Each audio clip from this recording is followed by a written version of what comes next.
ગીર સોમનાથના કોડીનારમાં બંગારના ડેલામાં ભીષણ આગ લાગી। વહેલી સવારના સમયે ટેસ્ટી નગર નજીક બંગારના ડેલામાં ભીષણ આગ લાગી। ભીષણ આગને કારણે કોડીનાર વેરાવળ ફાયર વિભાગની મદદ લેવામાં આવી।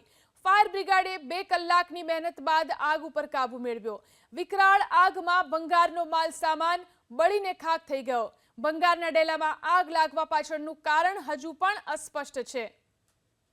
તો ફાયર બ્રિગેડે 2 કલાકની મહેનત કરીને આગ ઉપર કાબુ મેળવી લીધો છે, પરંતુ આ વિકરાળ આગમાં ભંગારનો માલ સામાન અને બાઇક બળીને ખાખ થઈ ગયા છે।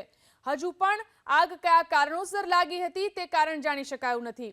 ગીર સોમનાથના કોડીનારની અંદર આગની આ ઘટના બની છે। એક ભંગારના ડેલામાં આ ભીષણ આગ લાગી। ગીર સોમનાથના કોડીનારમાં બંગારના ડેલામાં ભીષણ આગ લાગી। વહેલી સવારના સમયે ટેસ્ટી નગર નજીક બંગારના ડેલામાં ભીષણ આગ લાગી।